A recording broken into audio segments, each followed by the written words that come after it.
జనసేన అధినేత పవన్ కళ్యాణ్ 2019 ఎన్నికలకు గాను ముందుగానే అభ్యర్థులను ప్రకటిస్తున్నారు. ఎన్నికలకు మరో 3 నెలలు మాత్రమే సమయం ఉన్న నేపథ్యంలో అభ్యర్థుల ఎంపికపై దృష్టి పెట్టిన జనసేనాని ముందుగానే తన పార్టీ అభ్యర్థులను ప్రకటించేస్తున్నారు. రానున్న ఎన్నికల్లో ఏపీలోని 175 అసెంబ్లీ స్థానాలతో పాటు అన్ని లోక్సభ స్థానాల్లో వామపక్షాలతో పొత్తు పెట్టుకుని పోటీ చేస్తానని ఇప్పటికే ప్రకటించిన పవన్ తన పార్టీ అభ్యర్థులను ఖరారు చేస్తున్నారు. ఇప్పటికే తూర్పుగోదావరి జిల్లా ముమ్మడివరం నియోజకవర్గ జనసేన అభ్యర్థిగా పితాని బాలకృష్ణ పేరును అధికారికంగా ప్రకటించిన పవన్ తాజాగా మరో 2 పేర్లను ప్రకటించారు. జనసేన గుంటూరు ఎంపీ అభ్యర్థిగా తోట చంద్రశేఖర్, తెనాలి నియోజకవర్గం నుంచి నాదెండ్ల మనోహర్ పోటీ చేస్తారని ఆదివారం పవన్ ప్రకటించారు. గుంటూరులో జరిగిన జనసేన బహిరంగ సభలో పవన్ పాల్గొని ప్రసంగించారు.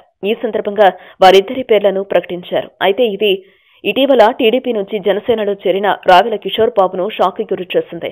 టీడీపీకి రాజీనామా చేసిన రావెల కిషోర్ బాబు ఇటీవల జనసేనలో చేరిన విషయం తెలిసిందే.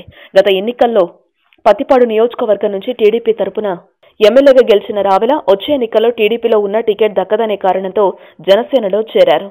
వచ్చే ఎన్నికల్లో జనసేన తరపున ఆయన ప్రతిపాడు నుంచి పోటీ చేస్తారనే ప్రచారం జరుగుతోంది. అయితే తాజాగా 2 పేర్లను మాత్రమే ప్రకటించిన పవన్ ఇటీవల పార్టీలో చేరిన రావెల అభ్యర్థిత్వాన్ని ఖరారు చేయకపోవడం గమనార్హం. రావెల కూడా పోటీ చేస్తారని చెప్పిన పవన్ ఆయన నియోజకవర్గాన్ని మాత్రం ప్రకటించలేదు. వార్తావాణి న్యూస్ ఛానల్ ఎప్పటికప్పుడు రాజకీయ, సినీ విశేషాలు, స్పోర్ట్స్ మరియు సాంకేతిక పరమైన మరెన్నో విషయాలను మన ముందుకు తెస్తుంది. మరింత సమాచారం కొరకు వార్తావాణి న్యూస్ ఛానల్ ని సబ్స్క్రైబ్ చేయండి.